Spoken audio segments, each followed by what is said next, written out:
All right, now Archie, since you've listened to the podcast, we just kind of dive right in, man. Yeah, I love it. That's it. We just go right in. I'm ready. I was already listening. I'm fired up. I'm happy to be here. I'm so pumped you're here, man. You got like hosts like dream attitude coming on. You know, like just like excited, ready to go. I can talk. I see myself doing this in the future, and I mean, I'm here with an idol of mine, and like I've heard you. I know who you are now. Like, so it's cool to be here. You always this is one of those small things as a baseball player that's like, oh, this is really cool, man. Where else can you do this?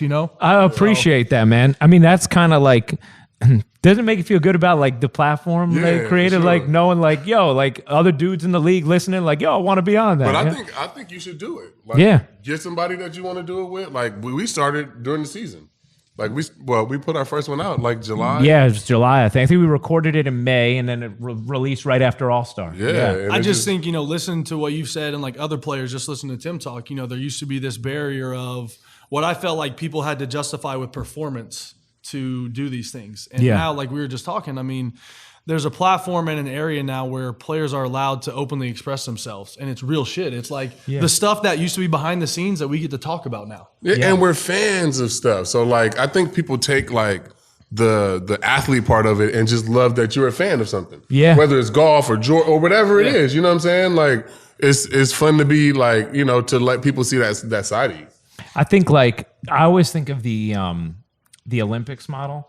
So like NBC's whole theory behind the Olympics was like, we are going to tell these athletes stories, make you feel connected to them. And now all of a sudden you're going to care about their performance, right? Because you don't watch, skiing and you don't watch like speed skate, like, or what's the curling, I mean, these things aren't like, we don't watch that during the Olympics either. Yeah, well, but you know what I'm just saying? Like you in the Olympics, all of a sudden, like you may find yourself watching these sports you would never watch otherwise. No, but you're right. Because in spring you talk about curling though, that was on and everyone's in the clubhouse. You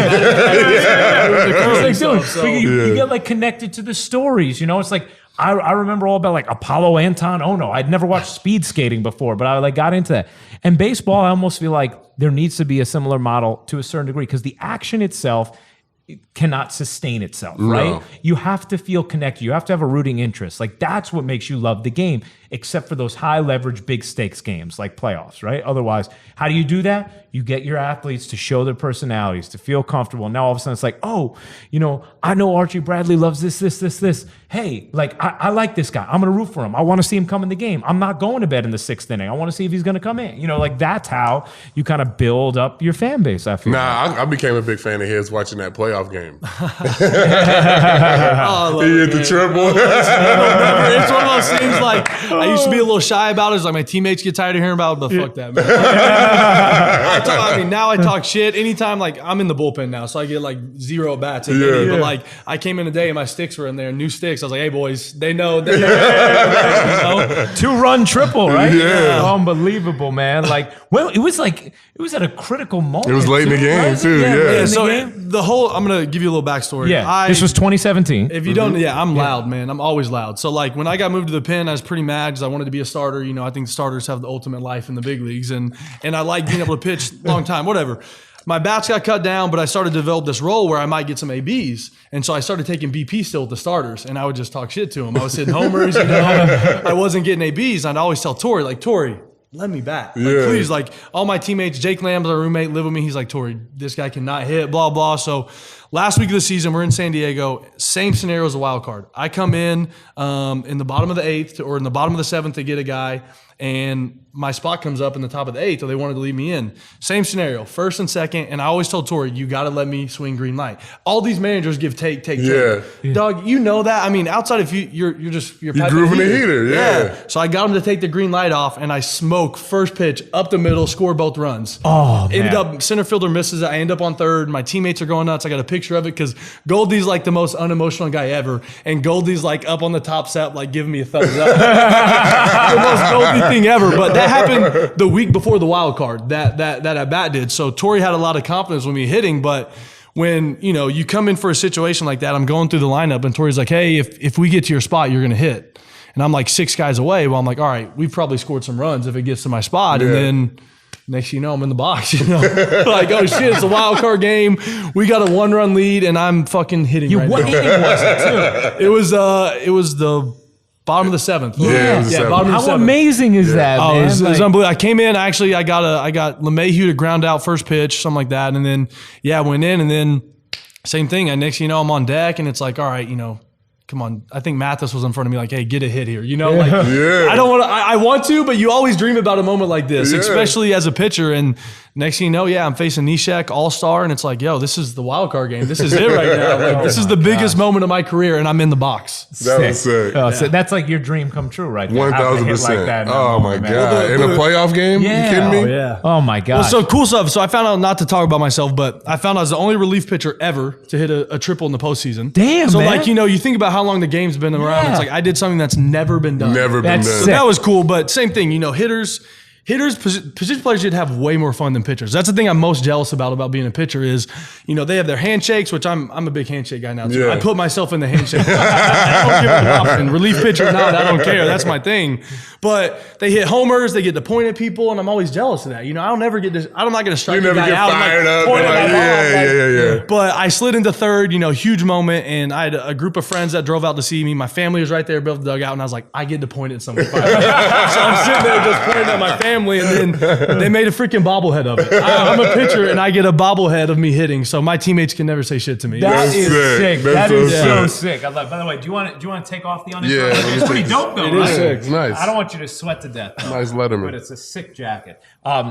So Archie, I have to ask you about like the beard because this is the story I have. And you tell us if it's true that Robbie Ray suggested you grow one, right? Like you had never considered growing it, and then at the start of 2017 spring training, you return, you have the beard, and you said you don't believe in special powers, but it's funny because as soon as you grew the beard, you started to pitch better. Is that right? Yeah, I mean, that's pretty much the story. I did No Shave November. I'm an Oklahoma guy. I like to hunt. Back home, it's cold. And I brought it to spring, and, we have team barbers tighten us up. And so I was like, yo, chop this thing off. He's like, hey, let me shape you up first. Like, let me just shape it up. You got a big beard. And he shaped it up, and I'm not gonna lie, I was looking at myself, I was like, dang, this This is might work. it's nice and square. right there, yeah. It was bushy, man. It was like, and then like he shaped it up nice and square, and I was like, dang, this is kind of sick. And so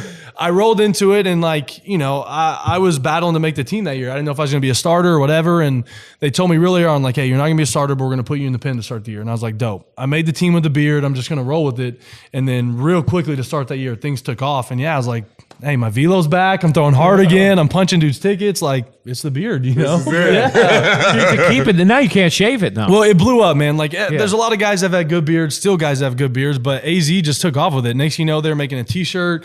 Next thing you know, I'm coming in and people are wearing fake beards, and next thing you know, old women are wearing fake beards. And I was like, oh shit, this is like a mind of its own now. Like, I can't shave. This is stuck. That's fantastic. Big Oklahoma fan, right? Big Huge. Oklahoma football. Big What do you time. think CD Lamb?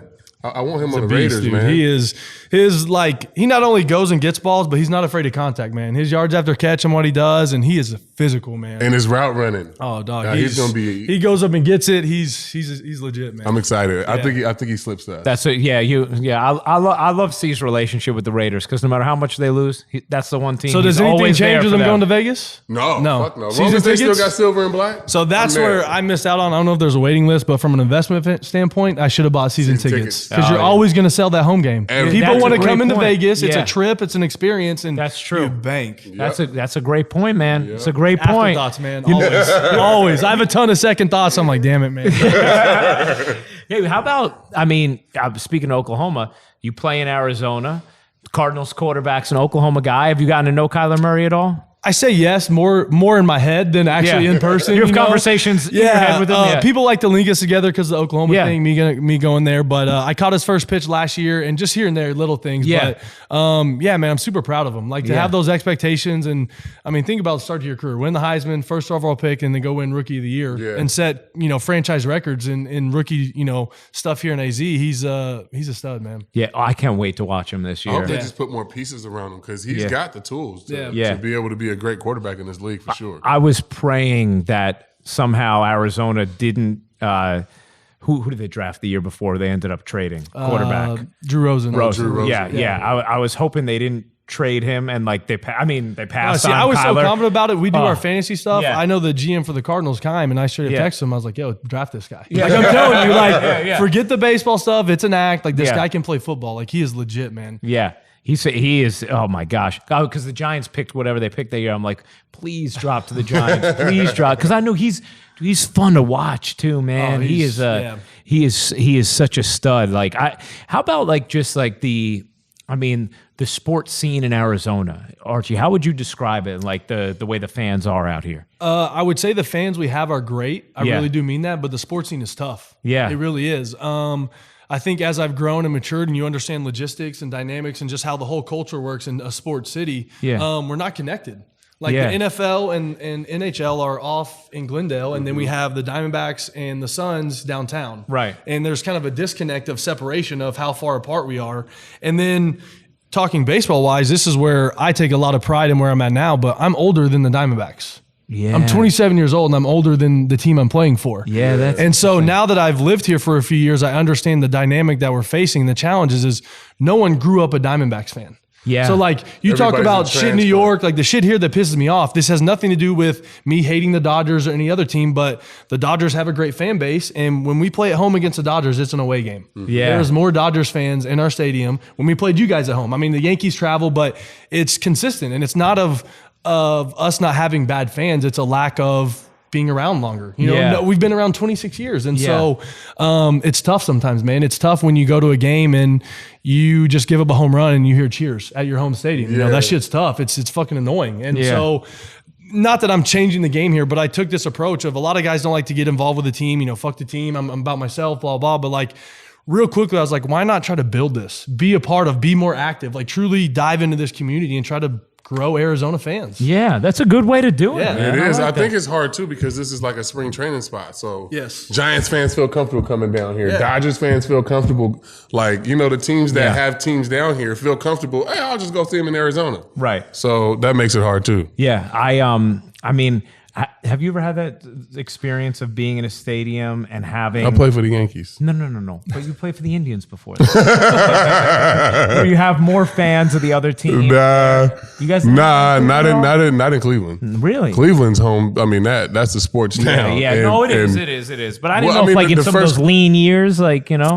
Man, I mean, they lean still... years, My first 2 years were sellouts. Yeah. And then the next 5 years, you know, until 07. Right. It was lean, but still. I mean, when we played the Yankees, it would still be all the Indians fans would come to that. Got you. You know what I'm saying? So got you. So you're not hearing loud cheers for the No. That city is crazy about their sports team. Because I would think that would be like just psychologically sort of difficult to deal with. I remember Didi got a standing ovation in Anaheim, and he came out. And I remember Chris Young was pissed. Yeah. He was so mad. And we all friends and shit. I remember we went to dinner after the game. He was like, man, why Didi do that shit? I was like, what you mean, Didi? It was the fucking he got fans. A curtain call, man. It wasn't Didi's fault. He got a curtain call. Like, he was pissed about that shit. That's funny though, man. Oh my gosh, dude. I think that for Yankee fans was like one of the most prideful moments. It was like, yo, we got a curtain call on the road. On the road. Like, seriously. By the way, have you ever what's the depth on the beard? I'm looking at it and I'm thinking like you could really lose something in there. Like, have you tried a pencil? Like, we've done a few things. I got to Jake Owen. He's a country star. I got to announce him on stage like with my beard. Sick. People bought shows like a secret show, and I got to go out and like, I've got who's performing here. Pulled it out of my beard. Read it on stage. I've lost some seeds in it. It's honestly like I love it. I'm not going to shave it, but it's just kind of annoying now, to be honest. Yeah. It doesn't bother me, but like I used to do a lot of upkeep, and like now I just get lazy with it, man. Yeah. It is what it is. Like I'm cutting this shit off. Are you? Like I thought I wanted a beard. Like all them years I had to shave, but like now it's like. It's too much. See, my thing is now I'm scared of what I look like. I haven't seen my face in 4 years. That first came up, I was a little pudgy, wasn't, and it's like now I'm a little more in shape, but like, I don't know what I look like, man. Like, I'm talking to this girl right now, and I brought up, I was like, yo, like, what if you don't like what I look like when I shave? I hope what we're building is real right now. Like, I can't It's gotta promise be you're real. gonna like it, you know? So You know what's funny about that though is like a good I feel like the number one feedback on beards is women they don't like it though because it scrapes their face. Well, they man. either love it or they don't. Yeah, like my wife likes my beard, but you know Gardy's wives hate his beard. You know what I'm saying? So it just depends on one way or another. Yeah. So that's the thing. Like if she's accepting of it, once she feels a smooth face, you might be dangerous. You might be in trouble. Yeah, you might not be able to go back, man. You might be in trouble there. Speaking of knowing if something's real, have you guys watched Love is Blind yet on Netflix, the new dating show? no. See, this is going to be right This up is your the alley. one where they walk into that thing and then they talk to each Yeah, other. they're in the like pods. Yes. We tried. That shit is trash. No, it's not. It is It trash. is wonderful. I was just in Finland for a week with no TV, And and we tried to watch every show on Netflix. We couldn't get through that. No, man. How hard you try? We tried really You gotta hard. try harder, We watched man. 2 episodes. Did you really? Yeah. I'm telling you, it's great now. And I hate reality TV. I don't watch any of it. I am so hooked on this thing. It's fantastic. Is it a week-to-week show, or they put it all out? They put out not all of it, but they put a bunch of it out. I think. You might maybe dive back. Yeah, maybe I'll try I will back. say this: I didn't catch the pods. I caught like right at the end when they made their decisions in the pods. Oh yeah, see, And now I've watched that's the rest not part it. of the show. But the rest of it's great. So maybe like skip ahead to like the very end of the pods, and then like, do you know the concept, Archie? Yeah, I mean, yeah. Yes, I'm kind of off on it. I'm gonna be honest. Don't waste your time on this bullshit. It's the show is this. So they put a bunch of girls, bunch of guys in like houses near each other, and they have these dates, but they're sitting in pods where they're talking across They walls. can't see each other. They can't see each other. And then they have to propose.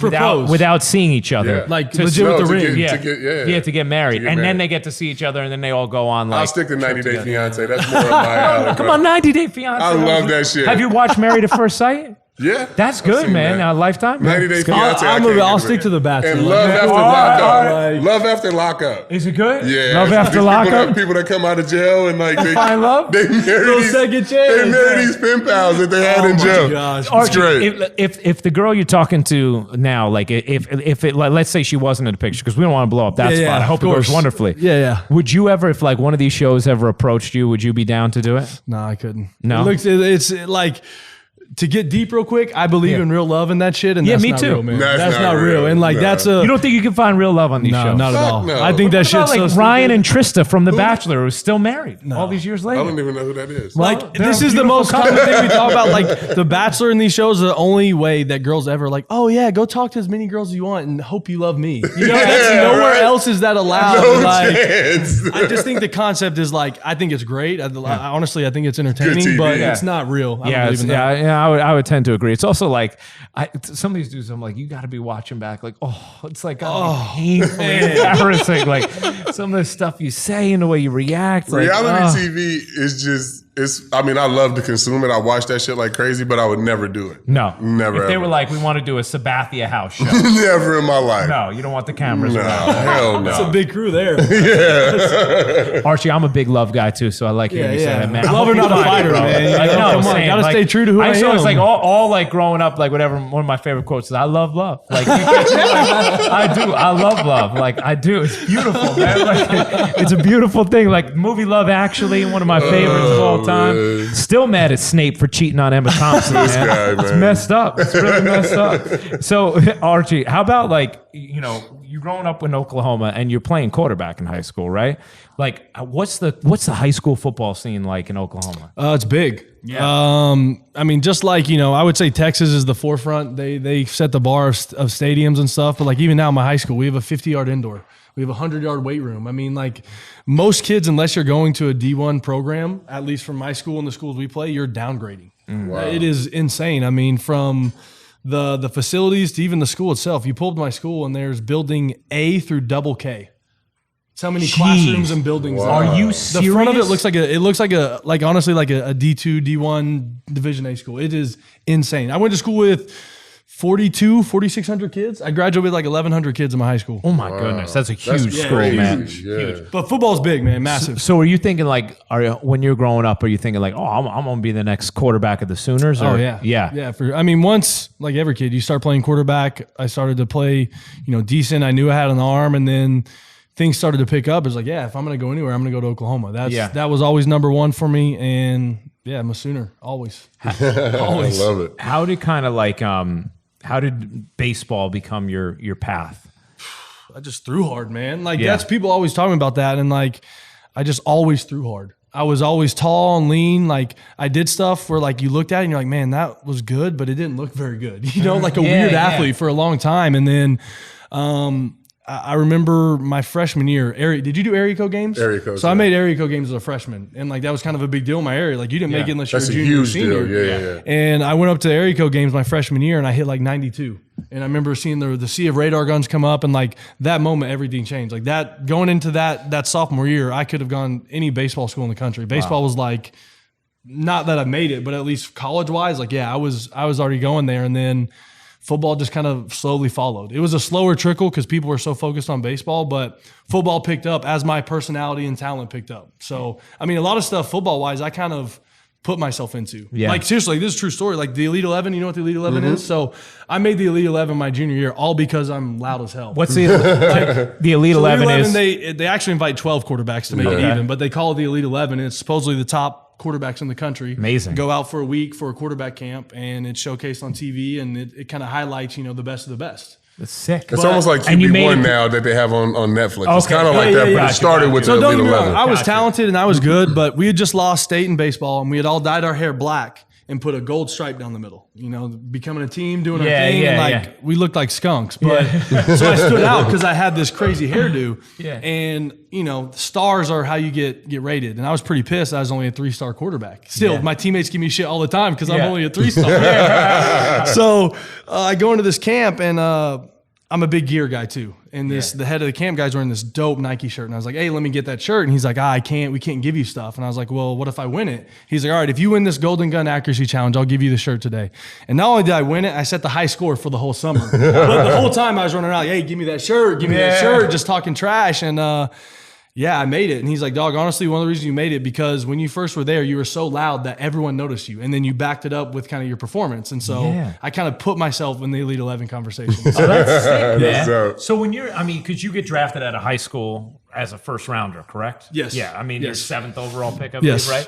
So, but at that point, was any part of you thinking you were going to play college football? Oh yeah, I mean, stupid. I signed for $5 million, and like understanding now what that means at 18 years old. Like my dad wanted to choke slam me when I told him like, I don't know what I want to do, and he's like, son, shut the hell up. My dad's great. My dad's my best friend now, but my dad mowed lawns for a living. Like truly, weed eaters, like edged up people's lawns, and I got suspended from school my senior year. And my mom was my principal. And I remember going to work for my dad, and he literally like shoved the weed eater on me and was like, is this what you want to do, son? Is this what you want to fucking do? Not that you have it rough, but like, like you have scholarship offers, all this shit. Like, look at what you're doing. And going through that draft process, he's like, son, I could mow 1 million lawns and not make what you just turned down at 18 years old. And like that for me kind of changed everything in that moment. Yeah. So. And where were you going to go if you didn't go to the draft? Do you know Oklahoma. I was committed to Oklahoma. You were committed. Okay, all right. They had worked out a dual scholarship where they were going to make the football baseball thing work. Coach Stoops, it was going to be dope, man. That's dope. I was fired up. Oh, man. Yeah. Do you ever go back? Do you ever think back and think like now since I made it to the big leagues and I'm kind of developing myself into a full career, I get to talk like now I can say the what ifs. I can talk for sure. Before I used to let everyone else, but now I was like, no, we don't want a national championship. Go look at the high school quarterbacks I was ranked ahead of. Dak Prescott, Johnny Manziel, all these guys. Jameis Winston. Well, not Jameis Winston. He was a little higher in high school. Who's the dude from Oregon won the Heisman? Marcus Mariota. I was ranked higher than all those guys in high school, so I would have won a Heisman. You would have. That is pretty sick, though, man. Like sick. This goes back to your point about playing multiple sports, bro. man. Like the first person I think about, like from my draft, is two: Drew Hinton, who was fucking unbelievable, and Adam Dunn. People don't know he played quarterback at Texas. Really? Yeah, big boy. His first year. I mean, Adam Dunn can throw a football 60 yards in the air. He can't throw a ball from left field to fucking second base on the line. But I promise you, he can throw a football fucking 60 yards in the air. Like, he's an unbelievable athlete. So, like, I always go back to that. But talking on that, because we talk about that, going back to you, is that what you did? What? Play sports? Multiple sports. I played all three. Because we're talking about like the let the kids play, but even more just playing in general. Like, people always ask, like my parents, well, what did you do with Archie to get him the big leagues? Yeah. And like, it was a joke. It's like we gave him cereal and then more sugar. Like I was a kid who put more sugar on top of my sugared cereal. Like I just listen to kids now in these lessons and developments. It's like, dude, I played soccer. I played baseball. I played basketball. I swung golf clubs. And like, we're getting so far away from all what these is kids, natural. when you were swinging the golf clubs, now these kids are getting lessons. Yeah, well, you know they're what I'm on saying? TrackMan. And they're you know what I mean? Like, Yeah. I love TrackMan, but now a 7-year-old's hitting golf balls on TrackMan. It's like, goddamn, man. But what even are we like, doing? I mean, you got 12-year-olds that are pitcher onlys. Like, Yeah. my son started playing with kids with travel ball that are now 16 that have had Tommy John. Yeah. What the fuck is this? Was there crazy. was there sense. player rankings when you were coming up in like youth ball or summer ball? It wasn't. Nah, it wasn't. So like was it only, just started when I was coming up in summer ball. Like how old? Like 12, 13. Like Yeah, I no, remember. see, we never yeah. had that. No, like No. you'd be playing against a 13-year-old and be like, this is the best player in the country. Yeah, that's crazy. Or we had like even I was ranked at 12, 13, 14 years old. You know So what I mean? messed And up like, to me, like- I look at all those guys and not in a bad way, but like, dude, no one What ranks are kids they? at 12 Yeah. years old. Like, Nobody. what are we doing? Yeah. Also, like, are you telling me somebody out there's watching every friggin' 12-year-old? Like, I mean, oh my God. That's what I'm saying, bro. There's a 12-year-old right now that nobody's ever seen. That's gonna be the best player in the big league. You know There's what I'm saying? also a Like, 12-year-old who is in front of a TrackMan swinging his 500 swing of the day at 12 years old. Yeah. Instead It's of, like, you come know what I on. mean? Like, Yeah. I definitely think there's a time to like, okay, you're 14, 15 years old. You show this promise. Let's get a little more. Yeah. But like before you're in high Yeah. school, I don't know. I'm not on board. but with not that. even in high school. I got a sophomore, and they trying to make him pick baseball. Like he can play basketball. Yeah. I've watched this motherfucker. Like he can play varsity basketball. Right. But the coach is asking me, is he a 4-year basketball player? Probably. No, I this don't is- fucking this know. is- Like yeah, you know, what I'm yeah, saying? How the this fuck you gonna ask me that right now? This is what I hate about what what coaches say. Well, are you going to go pro in basketball?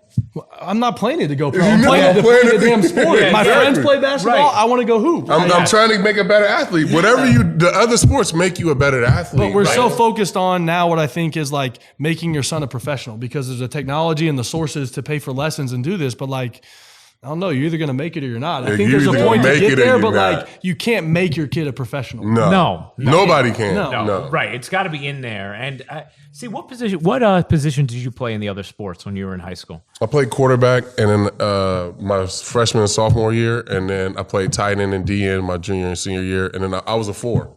But my sophomore year basketball, I played the 2. Got you. And then I grew. So Yeah. from my sophomore year to my junior year, I went from 6'3" to 6'6", 250. Wow. So that all my positions changed. I went from left field to first base. Yeah. From a 2 to a 4. From a quarterback to a tight end. You know what I'm saying? You went from Everything 5 changed. stolen bases to no Everything stolen changed. bases. Yeah. Yeah. Did you have people interested in you for those other sports as well, colleges and whatnot? I only signed a football scholarship. Okay. I wasn't, and that's why I didn't go to college. I didn't even know that. That's cool. That's Yeah, why I I didn't didn't know go to that, college yeah. because they're going to turn me into an offensive. Look at me. I would have been a fucking tackle.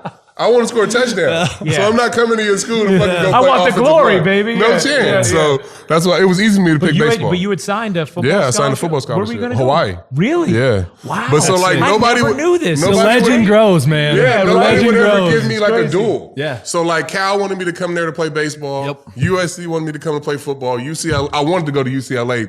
Like Yeah. that was my school. Yeah. And they were like, nah, you come here, you're gonna play tight end. I'm like, fuck you, that's a tackle.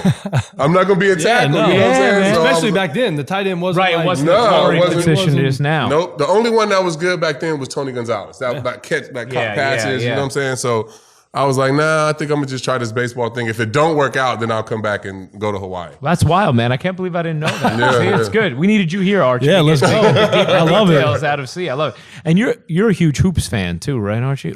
Big sneaker fan, hoops, players, not Gotcha. necessarily a team. Like, so Yeah. that's one of the things growing up in Oklahoma I was robbed of. When I was growing up at Yeah. the time, we didn't have a professional team. Yeah. So I remember when Katrina happened and Yeah. the Hornets, they were Yeah. the Hornets then in New Orleans, they came over and Chris Paul playing in Oklahoma City. And this was like, okay, Oklahoma can handle a professional team. And then we got the Thunder and KD and now Chris Paul's back in OKC. So Yeah. I'm a huge Thunder fan. Got you. I did their game Friday night. Yeah. I was just there. Man, we were just talking about it in a cab after the airport. Like, Chris Paul is my God. balling, This is- man. this What is he, his- 38 years old? 30, yeah, like 34, but 34, yeah, but whatever. still, yeah. My bad. Lot of I dress. didn't mean to Yeah, do yeah, you like yeah. that. But this is his biggest accomplishment. Like, Yeah. I mean, he ain't won no championships and nothing like that. But if he takes this team to the playoffs, Yeah. then this will be his biggest accomplishment in his career for sure. I hope he does. Let's Yeah. go Thunder Nah, up. that's baby. crazy. Oh man, I think they are. They just threw him away. Yeah. Yeah, You know what I'm saying? Like it was they basically just- like, oh, we're gonna get Russ. You can have CP3, whatever. Just you know, throw him away. like you guys aren't gonna compete, and then here we are. It's amazing. Like, I know, right? Think about all the draft picks they got in that deal. Oh, It's yeah, just it was like, actually- and we'll give you Chris Yeah. Paul too. Yeah. And now, and I think like it's it's done wonders too, I think, for Oklahoma City as a team, because now even like it's like, hold on a second, if you want to trade Chris in the offseason or something, you are going to get value now. We were talking about like buyouts. Well, not only that, but like what he's brought, like, so being a fan, I mean, I have a hard time with the KD thing because I see it from his athlete standpoint about wanting to go win a championship and control your destiny. He did that. He won 2 championships. I hope I get to go win a championship. Right. But also, he was OKC's first guy, man. Yeah. Imagine he's our first true major sports like figure to look at. And you lose to Golden State and then go join them. Like, that ripped us, man. And like then Russ, you know, the whole thing. Like, I have nothing against Russ. Like, people talked about all the antics and stuff, but he gave his heart, man. He plays so hard, and like as an athlete, that's all you can ask for. But when he left, now I was like, dang, we're gonna rebuild now. Like, Oklahoma City's been so high with these superstars. This is our first, like, as a fan base, to kind of tuck below and maybe not compete, you know? And like, we get this out of CP3, and just the way the team has played in general, it's been cool, man. So I love Shai Gilgeous-Alexander, man. He can play. He's a damn all good of them, player. man. Yeah, Good. Yeah, he is. He's gonna be. Really I love Steven Adams too. I like Steven. He had my game the other night. He had like 18 rebounds. Like so I read some with him. Like, his offseason training includes drinking a Guinness after every workout. Like, he goes to this one pint. I think I read it, but like also nutritionally, it's a value for him. Like the protein and whatever is in the Guinness, it's part of his offseason program. Dude, it's amazing, like, how there are different people who have, like, you know, just like things that you think like that can't be a healthier part of it. It's like, it's part of their routine. You've been inside a clubhouse. I mean, like, there's a lot that's not healthy. If it works, it works, man. There was it's like the Snickers bar for Andy Ruiz when he won his heavyweight title, man. It's like, that's his fuel. But I read some story like it was like a couple months ago. It was like Men's Health, and it was like they talked to 7 of the oldest living people on the planet, and they're like, what's one thing you've done like every day?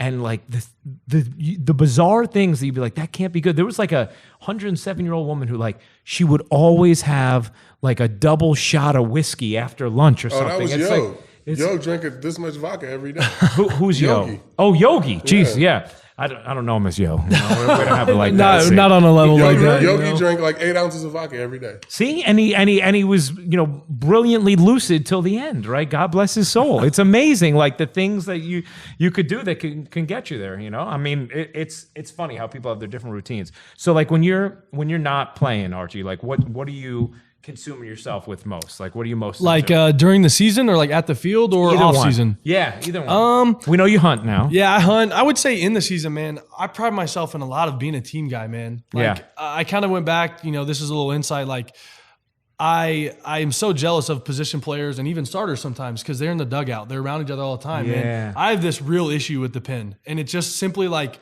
where they place it. Like, whose idea was it to separate a group of guys as far away from the team as possible? That's a good point. Like, I hate it, man. It's my least favorite thing about being in the bullpen is not being around my teammates during the game. Yeah. Because like you're talking about, you started the fight for losing one time.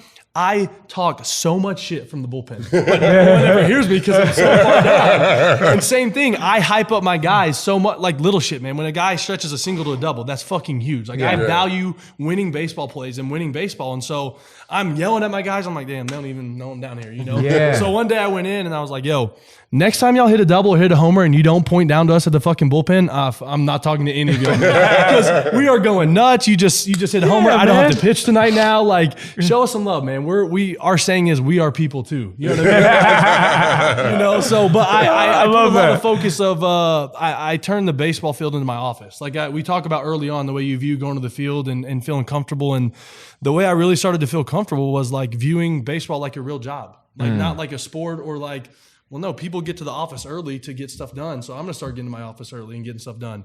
And because I pride myself in being a good teammate and pushing the team in a direction to win, like if I'm there greeting guys every day or setting the mood, setting the music up, hyping guys out, like that's me. That's my niche. That's what I can do to help us win. And like, I got consumed with that. That's awesome. Yeah, just finding however you can influence. Yeah, because like, you know, I realize I understand my role on a team and on the field. Like, if I do everything right, I pitch for half an inning and my day is done. And that's the only interaction on the field I get. And so, yeah, I'm a hype man. I'm the DJ. I'm loud. But like the concept of being a team member, and like this clicked for me a couple years ago, that we control if we win or not. I know that may sound crazy, but it finally clicked. Like, I'm not scared to say anything anymore, because when I'm saying something or I'm talking to a guy or I'm playing music or I'm suggesting something, it's because I want us to win, and I think it's going to help us win. And that finally clicked for me a couple years ago, and it's changed like the way I view everything I do. And there's real value in that. I mean, I wouldn't have. I mean, my career would have been done 5 years ago if I didn't care about my teammates or.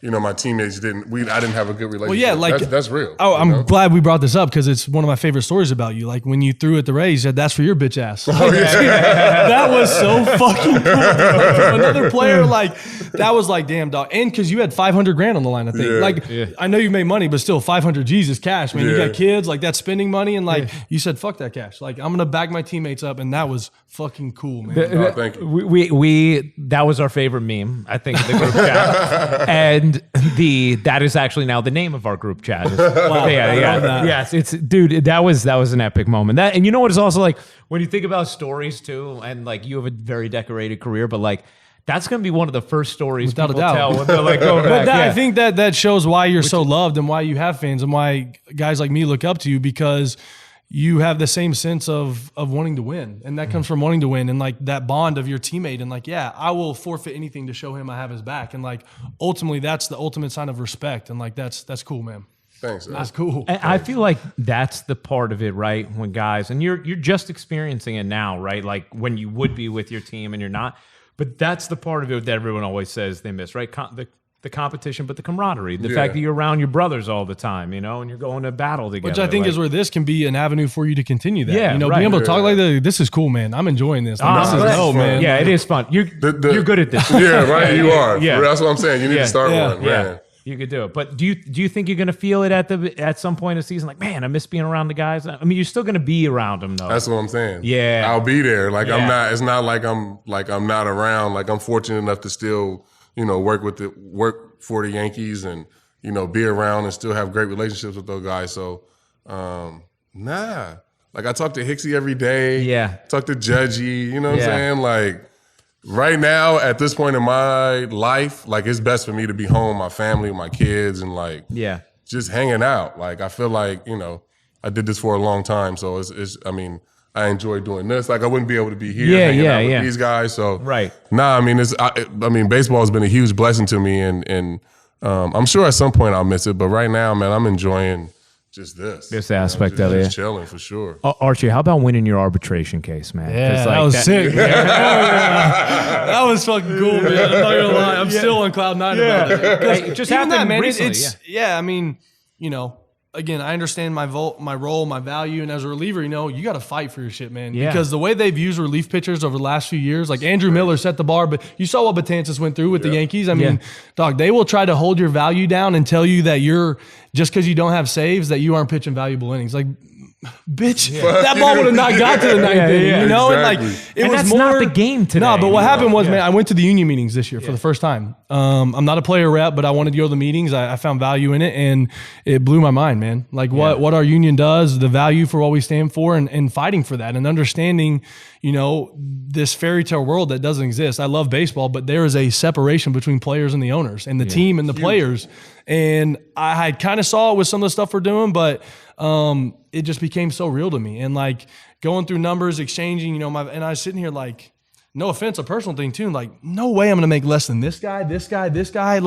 No fucking way, man. Yeah. And it just got to a point where it's no, I'm going to go set a value for myself, and win or lose, it doesn't matter because I'm going for myself. Yeah. I've pitched these innings. I've busted my ass. I've got a short time to go make the most money I can, especially as a reliever, man. Because the volatility of what you do day in and day out, couple bad games, man, you're back in the 7th. You just lost your closer's role. Now your save money, your arbitration money, that shit's way different for a reliever, man. You have a couple bad starts, whatever, you finish 500, not talking shit on starters, but you still make cake, man. You still go get 10, 12 a year, easy. Yeah. You blow your closer's role in the middle of the year, man, you're back in a non-leverage situation.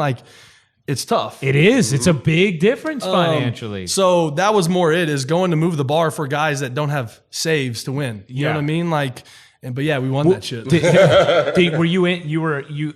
Does the player have to be in the hearing? I don't know if you have to be, but I was going to sit in there. Yeah. Well, because I remember. No, you don't have to go.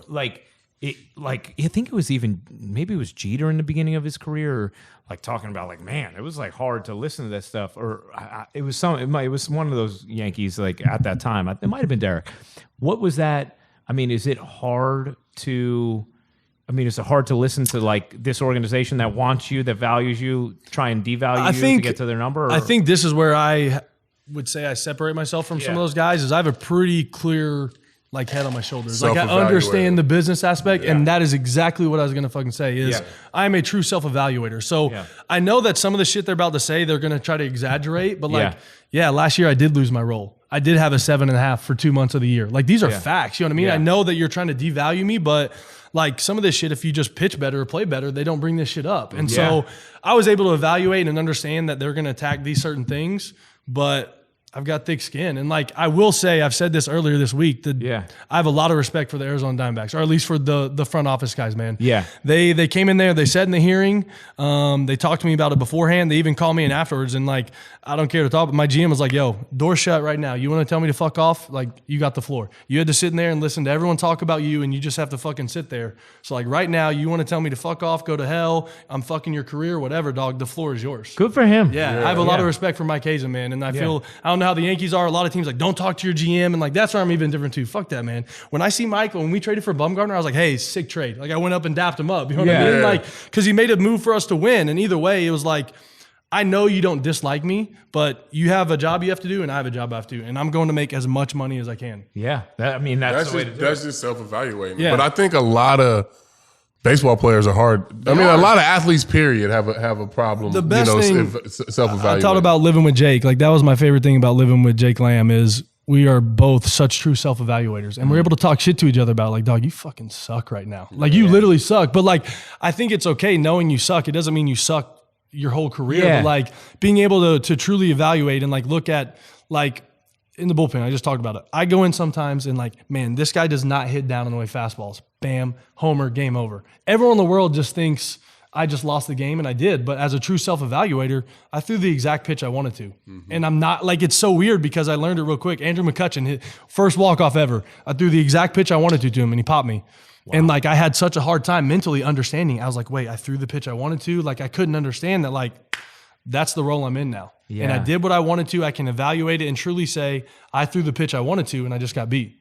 Yeah, I'm able to go home easy. You know, your sport again. It always comes back to like you got to be so strong. You have to, man. It's all failure. It's so much failure. You have to be comfortable with it. Which if is it breaks you talking about like this stuff and listening to Tim. And I saw Yelich say something the other day about getting more out and being open. That's why baseball players are so scared to open up and be themselves because, like I said, as a fan base, when you start to listen to that stuff, but a guy goes out and blows a game, they don't want to see you on Instagram the next day. You know what I mean? That's I kind of said it from the beginning, you know, they put such an whatever you want to call it, weight on performance being able to justify the way you should act or express yourself. The way you live. Yeah, the way you live, exactly. It's like your and I think that's all embedded in baseball players. Yes. You know what I'm saying? Like I played 11 years in New York, and I would have dinners like scheduled for like the night that I pitch, and then if I pitch bad, I'm like, fuck that, I ain't going.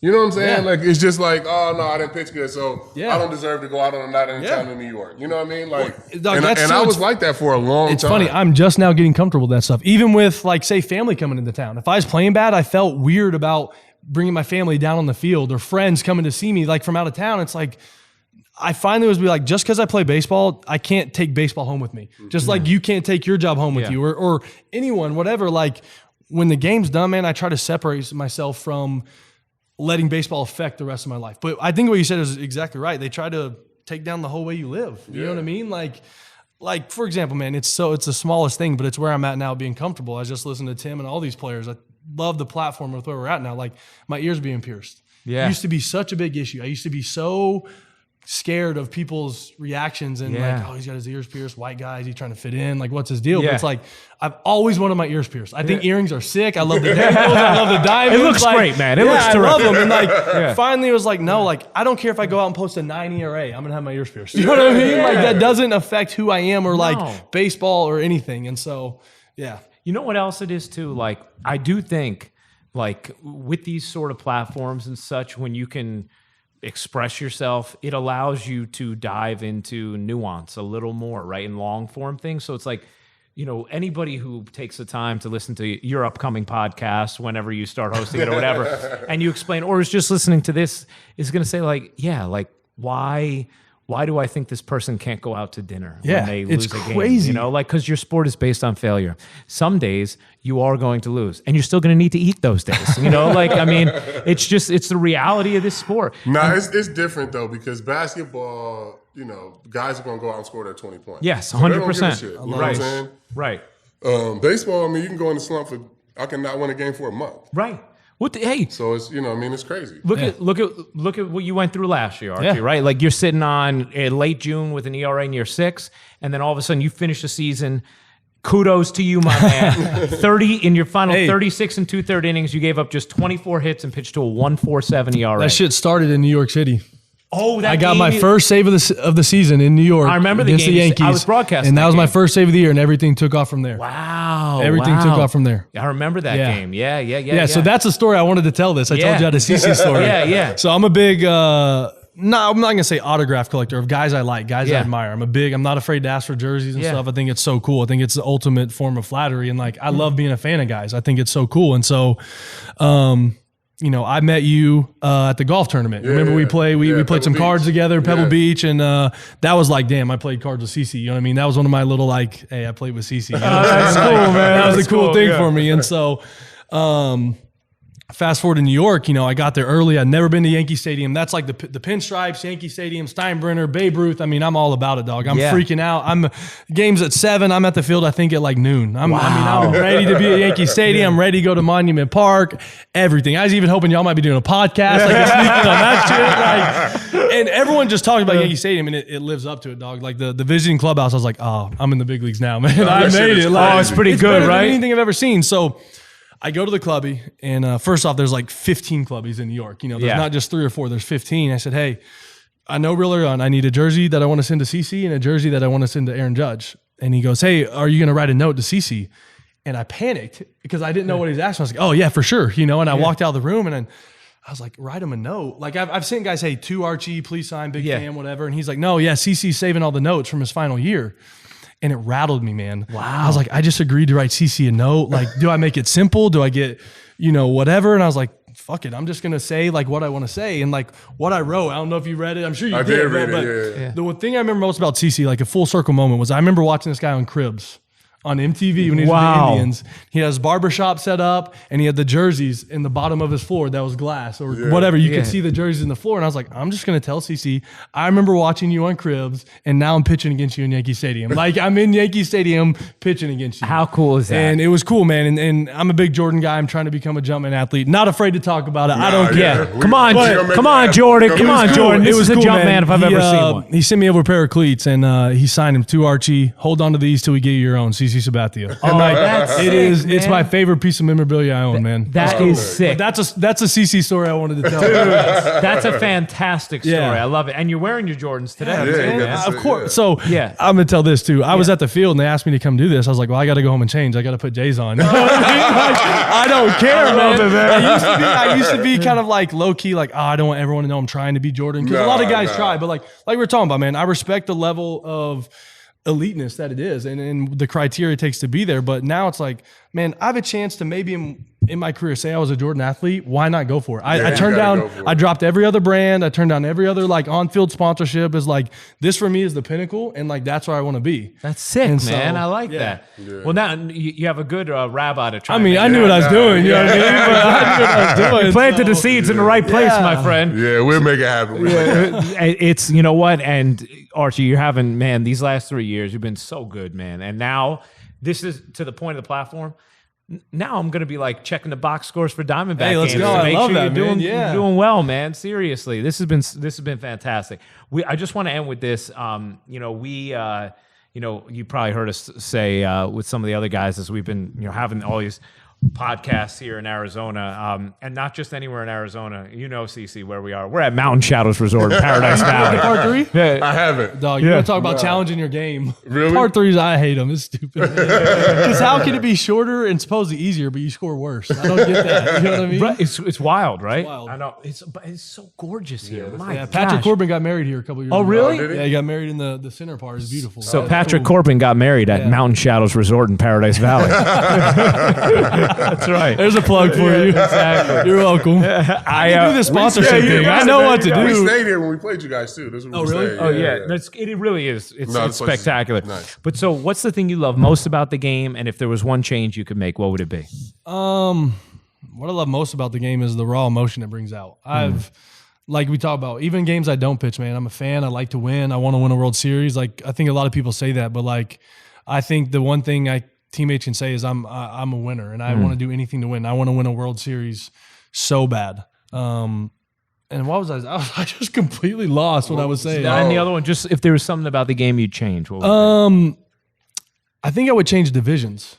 Interesting. Like, this is kind of some I'm on. The Dodgers have won our division 7 straight years. Right now, as an athlete, you're like, oh, I want to go compete and beat them. But like, you sometimes don't control that. You don't control if your team competes or spends money. But like, I can point out some other divisions. Look at the Rays, in the AL East, what they have to put up every year, the Yankees and the Red Sox and their payroll and all this stuff. But like, are we really seeing or getting the best teams if the Dodgers are winning the West every year? Or if so-and-so? Like, I know it's more travel. Divisional baseball has been a thing, but like, I just think the divisions kind of get clouded sometimes. So would you rather just have 2 leagues and no divisions? Yeah, I haven't really thought about the full concept of it, but I just think there's a way to create a better competitive balance. Like, that's what we're trying to do in the game to get teams to spend more. And when you know the Dodgers are going to go spend $250 or $260 every year and sign everyone, it's kind of like, well, we're not going to compete this year. We're not going to try. But if divisions were mixed up and you didn't have to worry about winning the West, but you had to get a certain wins to make the playoffs, I think it changes it. And you get more of like, more teams playing everyone, the best teams playing other teams and not just beating up on their divisional teams. Think about when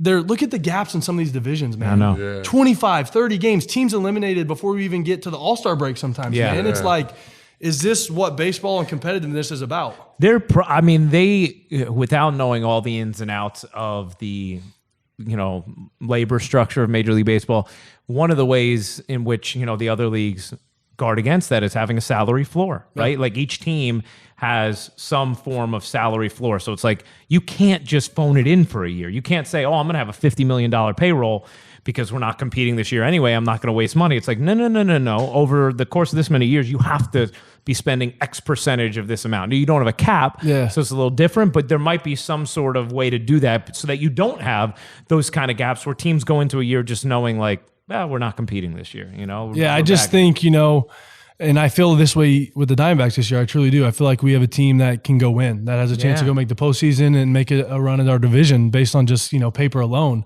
which a lot of teams can't even say that to start. You go into spring and you're optimistic, but look at the Pirates. Their payroll's $40 million.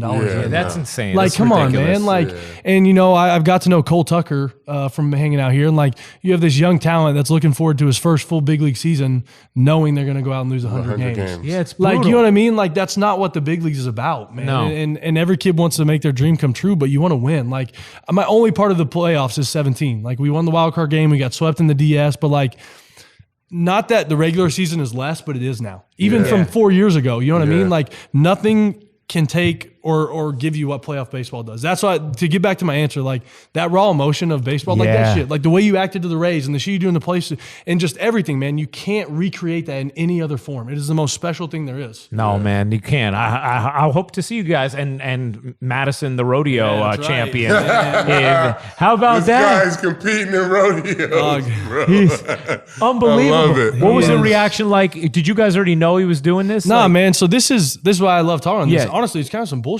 Like, I don't know the whole story, but like, he kind of had to talk about it against his, like, he really didn't want to speak about it. Oh, really? Because it was kind of his alias thing. And like, I mean, like we talk about, you want to do shit in your personal life that you Oh, can't well, somebody just came up and like outed him, kind of? Kind of. It wasn't written with the right intent or consent. I know there's some... Madison's not very happy about it. I can say that. So. I'd be afraid to make that man angry too. I thought this was like, him coming out with this. No, I don't think so. I think there's some shit brewing Oh with that boy, right now. man. That's Oh bullshit. man, that is funny. Well, you know what? I hope that he doesn't take it out on any of you. Nah, he does. That's a cool thing, man. Like, you hit free agency, twice? Once. It was really cool to hear Madison talk about that and talk about how he wanted to come play for us. Oh, that's cool. I think, so many guys talk about the money and this and that, but like he specifically talked about the way we played, the guys we had, and then wanting to come play here. And I thought that was cool. Yeah, man. Well, I'm going to find myself rooting for you this year. Thanks, for sure, man. Thanks for being an R2C2 fan. Yeah, man. No, this is cool. We can't wait to see who your podcast co-host is going to be. I know. You could do this, man. I like it. I appreciate that. Yeah, you got to find a co-host. Yeah, I will. Get it going. So, let's talk about that a little bit. I know we got to wrap it up, but how did you two get this going? I mean, how would I, quote unquote, find that person or find the avenue to do this the way you guys do it? Well, he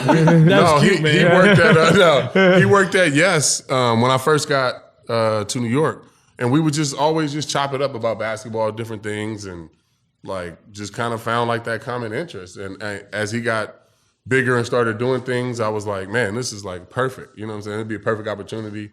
We both don't want to be negative. We didn't want it to be a negative radio type of show where we going at people and shit like that. So we found that common ground, and everything else just kind of took off. Yeah, exactly. Because I used to host daily shows and stuff, and the thing, that I just found to be a grind was it's hard to keep yourself out of that negative area. Without a doubt. If you're trying to fill 3-4 hours a day, whatever it is, and you're making mountains out of molehills, and and my primary thing is a play-by-play guy, right? And I don't want to be making mountains out of molehills. So it's but I love this. I love the storytelling. I love the connection. I love the chemistry CC and I have. And so it's okay, what can you do that with? And we were both on the same page for what we want. We want a platform for storytelling. Mm-hmm. We want a platform for people to show their personalities. So we can do it that way. But, to answer your question, I do think there's value in it being a real organic connection, sure. Because, we both have, we have a friendship, we have a healthy respect for each other, and you don't have to be best friends in the world. It's not like CC and I are spending all of our social time together, but we value each other. And it's different than if I do a show with the random athlete that I don't have that relationship with, you don't kind of pick up on the nuances. No, that's why I told you. That's why I was pumped to be here, because you can see what you guys have created and the authenticity, but also the platform you give to speak freely. And like I said, you're a very loud, outspoken guy, but even just being able to cuss without feeling a repercussion, or a second thought about it, it's cool because you get the truest, version of that person, and you don't have the barriers and the guards, and that like you said, this is the way we talk. It doesn't make me disrespectful or I don't, but this is just who I am. And I feel open to express myself. And that's what I love about this. Thank you, man. Thank you. That's definitely what we're going for, man. And so you kind of maybe know, see, is there anyone in the area who you feel like you got some kind of organic vibe with or relationship?